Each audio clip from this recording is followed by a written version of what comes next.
ಕಳೆದ ಲೋಕಸಭಾ ಚುನಾವಣೆಯಲ್ಲಿ ಮಹದೇವಪುರ ಕ್ಷೇತ್ರದಲ್ಲಿ ಭಾರೀ ಪ್ರಮಾಣದ ಮತ ಕಳವು ಆಗಿದೆ ಎಂದು ಆರೋಪಿಸಿ ಇಂದು ಫ್ರೀಡಂ ಪಾರ್ಕ್ನಲ್ಲಿ ರಾಹುಲ್ ಗಾಂಧಿ ನೇತೃತ್ವದಲ್ಲಿ ಬೃಹತ್ ಪ್ರತಿಭಟನೆಯನ್ನ ಹಮ್ಮಿಕೊಳ್ಳಲಾಗಿತ್ತು. ರಾಜ್ಯದ ನಾನಾ ಮೂಲೆಗಳಿಂದ ಲಕ್ಷಾಂತರ ಜನ ಕಾರ್ಯಕರ್ತರು ಆಗಮಿಸಿ ಈ ಪ್ರತಿಭಟನೆಯಲ್ಲಿ ಪಾಲ್ಗೊಂಡಿದ್ದರು.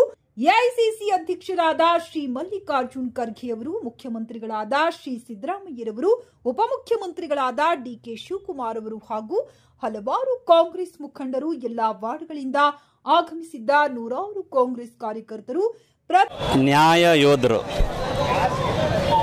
ಜನನಾಯಕರು, ನಮ್ಮೆಲ್ಲ ನೆಚ್ಚಿನ ಲೋಕಸಭಾ ವಿರೋಧ ಪಕ್ಷದ ನಾಯಕರಾದ ರಾಹುಲ್ ಗಾಂಧಿ ಅವರು ಇವತ್ತು ಬೆಂಗಳೂರಿಗೆ ಆಗಮಿಸ್ತಾ ಇದ್ದಾರೆ. ನಮ್ಮ ಮತ ನಮ್ಮ ಹಕ್ಕು, ಸಂವಿಧಾನ ರಕ್ಷಿಸಿ, ಪ್ರಜಾಪ್ರಭುತ್ವ ರಕ್ಷಿಸಿ. ಈಗಾಗಲೇ ನಮ್ಮ ನಾಯಕರು ಭಾಳ ಸ್ಪಷ್ಟವಾಗಿ ಸ್ಪಷ್ಟೀಕರಣ ಕೊಟ್ಟಿದ್ದಾರೆ. ಮತ ಕಳ್ಳತನ ದೇಶಾದ್ಯಂತ ಆಗ್ತಾ ಇದೆ ಅಂತ. ಅದರಲ್ಲಿ ಹೆಚ್ಚಿಗೆ ಬೆಂಗಳೂರು ಸೆಂಟ್ರಲ್ ಲೋಕಸಭಾನಲ್ಲಿ, ಅದರಲ್ಲೂ ಮಹದೇವಪುರ ವಿಧಾನಸಭಾ ಕ್ಷೇತ್ರದ ವ್ಯಾಪ್ತಿಯಲ್ಲಿ ಆಗಿದೆ ಅಂತೇಳಿ ಅದಕ್ಕೆಲ್ಲ ಸಾಕ್ಷ್ಯ ಪುರಾವೆಗಳ ಸಮೇತ ಇವತ್ತು ಜನಗಳ ಮುಂದೆ ಇಡ್ತಾ ಇದ್ದಾರೆ. ನೀವೇ ಜನಾರ್ದನರೇ ತೀರ್ಪುಗಾರರು, ನೀವೇ ಜಡ್ಜ್ಮೆಂಟು ಕೊಡಬೇಕು. ಹೀಗಾಗಿ ಪ್ರೆಸ್ನವರು ಸಹ ಇವತ್ತು ಭಾಳ ಅಲರ್ಟಾಗಿರಬೇಕು. ಯಾಕಂದರೆ ಪ್ರತಿಯೊಂದು ಮಾಹಿತಿನೂ ಇಂಚಾಗಿ ನಮ್ಮ ನಾಯಕರಾದಂಥ ರಾಹುಲ್ ಗಾಂಧಿಯವರು ತಮ್ಮ ಮುಂದೆ ಇಡ್ತಾ ಇದ್ದಾರೆ. ಯಾಕೆಂದರೆ BJP ಸರ್ಕಾರಗಳು ಅಥವಾ BJP ಆಡಳಿತಗಳು ಯಾವ ರೀತಿ ಎಲೆಕ್ಷನ್ಸ್ ಮಾಡ್ತಿದ್ದಾವೆ ಅಂದರೆ, ಎಲೆಕ್ಷನ್ಗಳು ಕಂಡಕ್ಟ್ ಮಾಡೋದಕ್ಕಿಂತ ಮುಂಚೆನೇ ಅವರು ಗೆಲ್ಲಬೇಕು ಚುನಾವಣೆಗಳನ್ನ. ಆ ಥರ ಸಿಸ್ಟಮ್ಯಾಟಿಕ್ಕಾಗಿ ದೇಶದಂತೆ ಮಾಡ್ತಾ ಇದ್ದಾರೆ. ಈಗ ಮತ ಕಳ್ಳತನ ಆಗ್ತಾ ಇರೋದು ಭಾಳ ಬಹಿರಂಗವಾಗಿ ಹೋಗಿದೆ. ಜನಗಳು ಎಚ್ಚೆತ್ಕೋಬೇಕು. ಯಾಕೆಂದರೆ ನೋಡಿ, ನಮ್ಮದು ಕಾಂಗ್ರೆಸ್ ಪಕ್ಷ ಸರ್ವೇ ಜನ ಸುಖಿನೋ ಭವಂತು.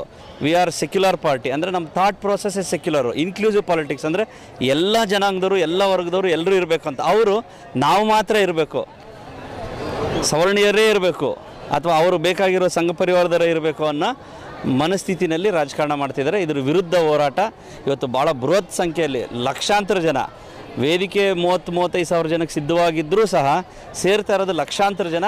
ಇವತ್ತು ಬೆಂಗಳೂರಿನಿಂದ ಇಡೀ ದೇಶಕ್ಕೆ ಒಂದು ಸಂದೇಶ ಕೊಡುವಂಥ ಕೆಲಸ ನಮ್ಮ ಎಲ್ಲರ ನಾಯಕರು ರಾಹುಲ್ ಗಾಂಧಿ ಅವರು ಕೊಡ್ತಿದ್ದಾರೆ. ನೋಡಿ, ದೇಶದಾದ್ಯಂತ ಈ ಮತಕಳ್ಳತನ ಆಗ್ತಾ ಇರೋದು ಸತ್ಯ. ಬೆಂಗಳೂರಲ್ಲೇ ಯಾಕೆ ಮಾಡಬೇಕು ಅಂತಂದರೆ, ಬೆಂಗಳೂರಿನಿಂದ ಏನೇ ಮಾಡಿದ್ರು ಇಡೀ ವಿಶ್ವ ನೋಡುತ್ತೆ. ಸೊ ಹಾಗಾಗಿ ನಮ್ಮ ಸರ್ವೋಚ್ಚ ನಾಯಕರು ಡಾಕ್ಟರ್ ಬಾಬಾ ಸಾಹೇಬ್ ಮೂಪಣ್ಣ ಮಲ್ಲಿಕಾರ್ಜುನ್ ಖರ್ಗೆ ಸಾಹೇಬರು, ACC ಅಧ್ಯಕ್ಷರು, ನಮ್ಮ man of organisation, leader of leaders Shri DK Shivakumar ಸಾಹೇಬರು, man of masses Shri Siddaramaiah ಸಾಹೇಬರು, ರಣದೀಪ್ ಸಿಂಗ್ ಸುರ್ಜೇವಾಲಾ ಅವರು, ನಮ್ಮ ACC ಉಸ್ತುವಾರಿ ಕಾರ್ಯದರ್ಶಿಗಳು, ಪ್ರಧಾನ ಕಾರ್ಯದರ್ಶಿಗಳು, ಅಭಿಷೇಕ್ ದತ್ ಅವರು ನಮ್ಮ ACC ಕಾರ್ಯದರ್ಶಿಗಳು, ಇನ್ನೂ ಅನೇಕ ರಾಜ್ಯ ಮಟ್ಟದ ನಾಯಕರುಗಳು ಆಗಮಿಸ್ತಾ ಇದ್ದಾರೆ. ಸೊ ಎಲ್ಲರೂ ಕಾದು ನೋಡೋಣ. ನಿಮ್ಮ ಮುಂದೆ ಸತ್ಯ ಇವತ್ತು ಹೊರಗೆ ಬರಲಿದೆ.